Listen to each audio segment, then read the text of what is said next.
Ciao everyone, Ariyele here, and today in the kitchen I'm sharing with you 5 tips for staying gluten-free during the holidays. It's a time of temptation. There's tons of stuff everywhere that we want to eat that might make us feel sick, and I want to tell you how I stay on track in the hopes that it will help you.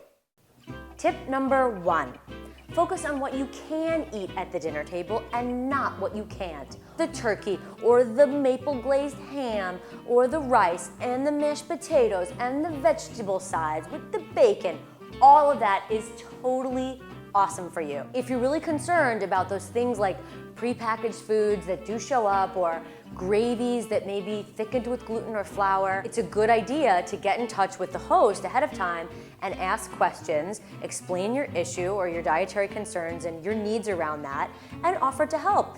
Making gravy with gluten-free flour is just as good, successful, and tasty as making it with an all-purpose flour. You may offer to bring some gluten-free flour and make some yourself on the side. All of those are options for those things that are on the line that you also want to enjoy the meal with. Tip number 2, mentally prepare yourself.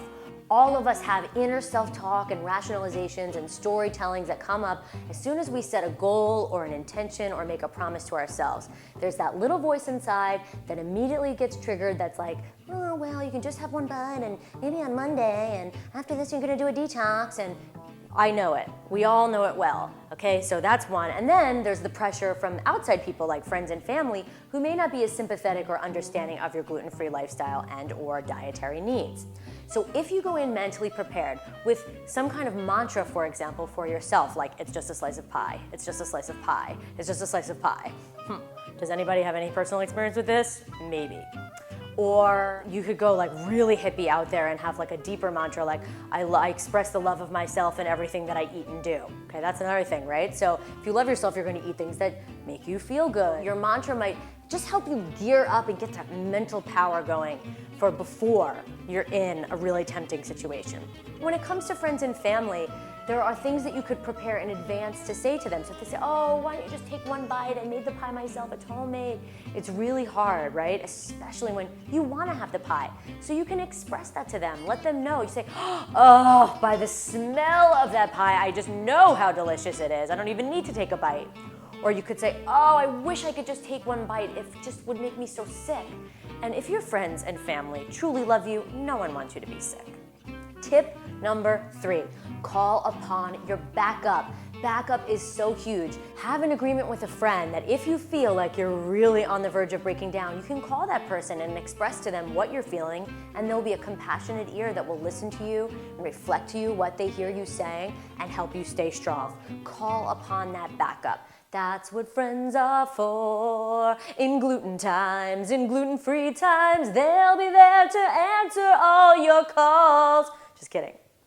Okay, big divergence there. Back on track. Tip number 4. If the cultural community aspect of the Thanksgiving and Christmas holidays are what you're really in it for, everyone's eating the pie, you don't want to be the one person in the corner that's munching on, your dark chocolate, cashew butter, homemade, honey sweetened, sea salt, fine. Then be a grown-ass adult about it, which you are, and make your own pie. Make a gluten-free pie. Do the work ahead of time to be prepared for the moment where you're gonna wanna share with everyone else. After all, we are all grown-ass human beings. Tip number 5, keep perspective. Perspective is huge. Remember that it's one dinner in a whole year of dinners, right? That it's one slice of pie and many years of you know what pie tastes like. You've had pie before. Is it really worth it? It might be. In your perspective, you might say, you know what, 90% of the time, 95% of the time, I stay in my diet, I rock it out, I'm a beast when it comes to the gluten-free lifestyle. And if you're not gonna get that sick and you know, maybe it's worth it, then do you. I'm all about keeping it real, and the only way you can keep and maintain a lifestyle is if you give yourself some room and be kind and gentle and compassionate with yourself around that room when you choose to take it. So that's on the one hand. On the other hand, keep perspective. It's not, if it really is gonna make you sick and you're gonna feel like crap for a week and you're gonna be super tired and your bowels are gonna be like, we're so mad at you. Why did you eat that pie? Is it really worth it? Keep perspective, right? It's just a slice of pie on one dinner day. So look within yourself and decide and try as much as you can to be in the moment with what there is in the temptation, and also to see the bigger picture of where the temptation fits into the beauty and the deliciousness of your life. Thank you so much for watching. I truly hope these tips are helpful to you and that they come in handy as the holidays approach. If you have any strategies that have worked for you, please leave them below in the comment section, not only for myself, but all the community who's watching.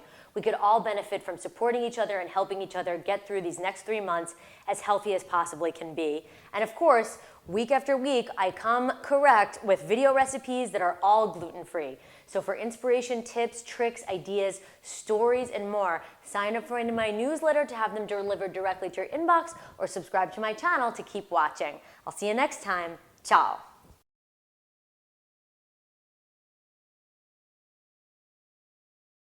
And as a bonus tip, I'll just say that deep breathing is extremely helpful. Taking a deep breath can give you that moment of pause to really decide what it is that you need and what it is that you really want. So often we're in the rat race and we're running and our wheels are spinning, and a deep breath has the potent power to just, see, even right there. I'm a talk, chatty, and a deep breath can just chill me out.